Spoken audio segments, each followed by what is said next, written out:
What's up, tribe? How you guys doing? Go ahead and hit that subscribe button. I hope you like this video. This is Love and Hip Hop Miami Season 4, Episode 1. Listen, for all y'all people that used to complain about Mona Scott Young, I bet you wish she was back. We've been complaining about Love and Hip Hop Atlanta this season, and it seems like Love and Hip Hop and Miami is on the same path. Listen, let's just go ahead and jump into it. So we open up this episode with Trina out on the boat with Bobby Lights and Joy and her boyfriend, and they're like, listen, she's been invited. It's the 21st anniversary of Trina the Baddest Bitch, and she's been invited to a performance in Atlanta. She said she would love for it to have been in Miami, but because, you know, with the fact that they ain't really been working in the last year or so, she'll take what she could get. She ain't gonna complain about nothing. Her new management, one of her members of her new team has moved to Atlanta, and so that's why they're doing it in Atlanta. And so they're gonna, you know, they're excited to celebrate the album and all that it was, and head on up to the ATL. Now Trick, on the other hand, looks like Trick is doing some good things now. We know that, you know, he was having some issues these last couple of years, but we see him pull up to the radio station in his new purple Lamborghini, whether it's rented for the show or not, honey, he driving it in his his, okay?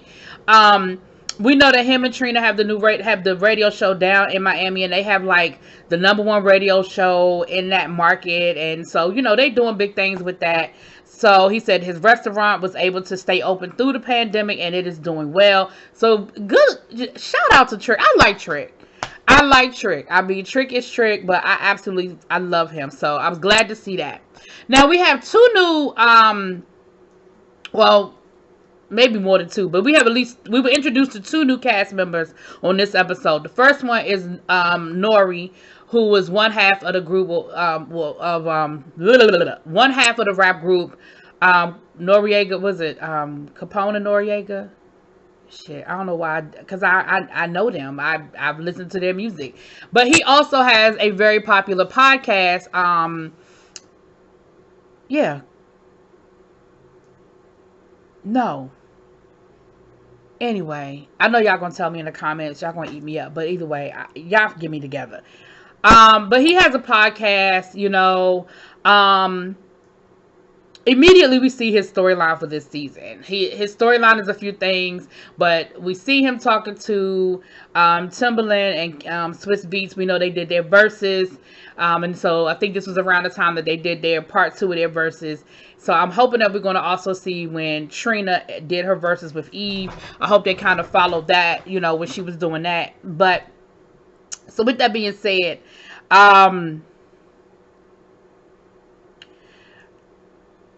we see his wife pick him up, right? So we find out that, you know, him and his wife been together for years. They have a couple of kids together. And, you know, she kind of wants to come from out of the home. She's been like a housewife, and she wants to kind of come out of that, and she wants to open up her own business. So she's trying to open up a juice bar. Now, Nori is supportive to a certain extent. He said, listen, I like my wife being at home. I really don't want her to go out here and work. Like, that's not what I want. But I also know happy wife, happy life. And if, you know, she held us down, she did what she needed to do. And if this is what she want, then I'm going to be here to support it, right?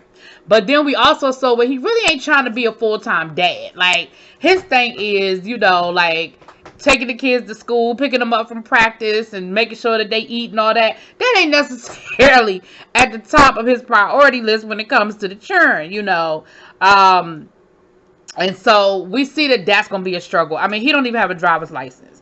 Now, what he says is, I mean, I know how to drive. I'm just not legally able to drive in the state of Florida. He said that he went to the DMV to get his driver's license, and people kept taking pictures of him, and it made him real anxious, and so he left.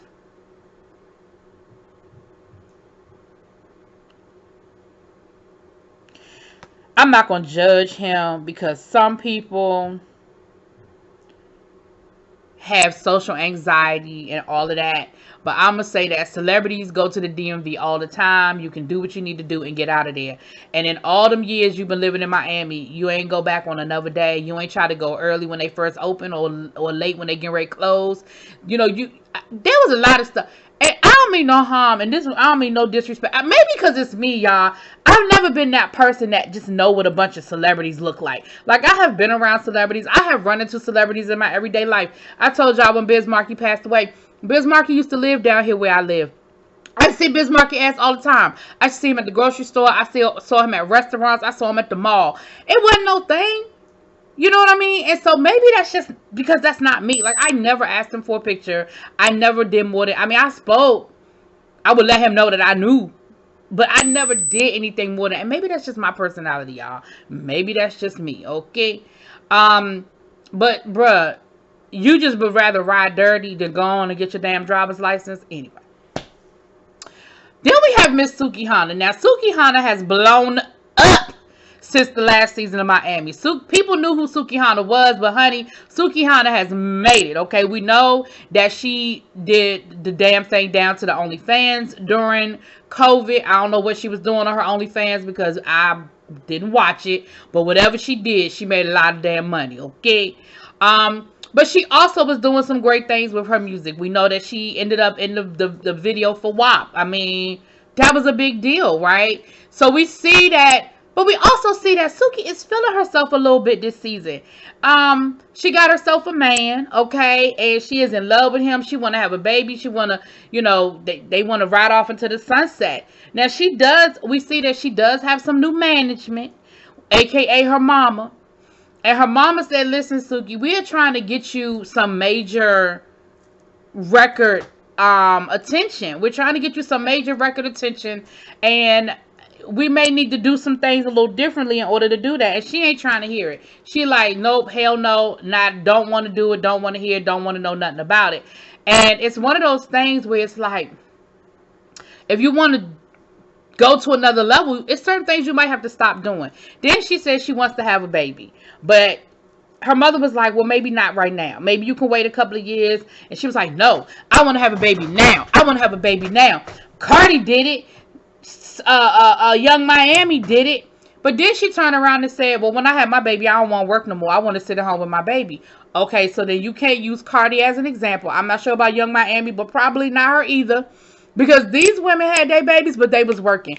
Cardi worked damn near until she went into labor. And I feel like she was working 2 weeks after she had her baby. The baby name is slipping my mind now. But I'm thinking to myself, I'm like, you can't sit here and compare yourself if you're not going to do what they did. Like, Cardi was hustling. People can say what they want to say. You ain't got to like Cardi B, but you can't say that girl ain't hustled. And even now, she pregnant, and she is out there working. She is hustling. She is doing the damn thing. So, you can't have it both ways. If you want to have a baby, fine. Far be it for me to tell a woman when she can and can't have a child. But if you want to ride this momentum, which is what your mother is trying to tell you that you need to do, that you need to capitalize on this to the best of your ability right now, you got to make some hard decisions. Child, she wasn't trying to hear that. At the end of this episode, she was walking away from her mama, told the cameras to cut, said she was going to stop filming if they didn't stop following her. So that's a whole nother situation. Now, another newcomer on this season is Ace Hood. Now, I like me some Ace Hood. I always thought he was a nice looking dude. I believe Duffel Bag Boy, that's one of my joints. I think that's a Duffel Bag Boy. I think that's Ace Hood. Anyway, I like him though. I didn't know he was from Florida. So Ace Hood is from, I think Deerfield, which is like outside of Florida. It's like a community outside of Florida. So we meet with Ace Hood. Now, Ace Hood, he was grinding. He was one of those people that was selling his CDs out of his book bag. And then he got signed to DJ Khaled. But then at a certain point, he kind of wanted to go solo. He kind of wanted to do his own thing and sort of come out of that. And so that's what he does now. He sounds very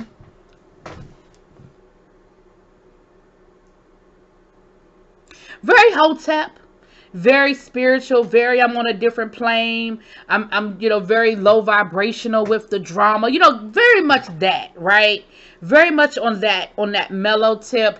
We found out that he is married. His wife has I believe it's like a YouTube channel, and she does like yoga and spiritual stuff, but she says she's a little ratchet too. So they got like a whole thing going on.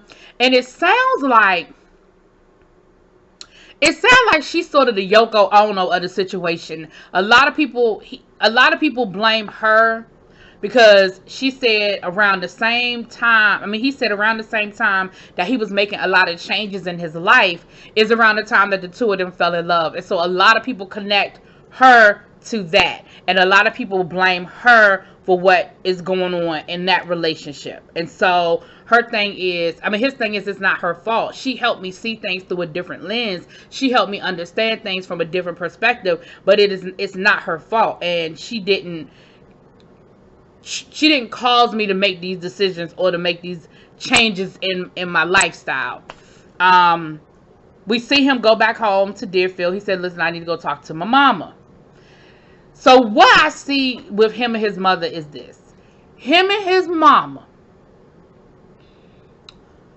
have one of these relationships we see a lot where somebody becomes successful, and it happens more. I feel like it happens more with the boys than it does with the girls, but the boys become famous money wise, and then the mothers almost expect them to be taken care of.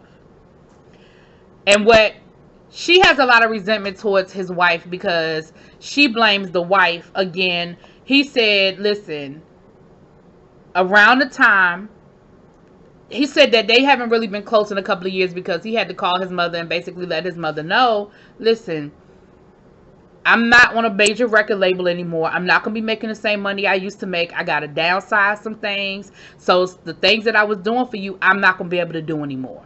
And again, the wife blames the daughter-in-law for it.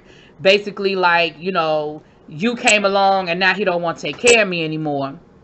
And he was like, it's not her fault. You can't blame her for it. This was on me, And it sounds like the conversation got a little disrespectful, got a little nasty, And I feel like that storyline is going to continue to play out. But they did decide that they were going to try to work on their relationship, But I see Mama got some shenanigans with her. I feel like by the time this season over, we might have to put Mama on the Mount Rushmore of the Love and Hip Hop mamas. I feel like she might have to go up there with, she's not quite at the top of the mountain with Mama D yet. She got to earn her way up to the Mama D's of the world. But I feel like she might be up there with Big Lyrica and A1 Mama. I don't know. I feel like she got some shenanigans with her. We're going to keep our eye on her. Okay?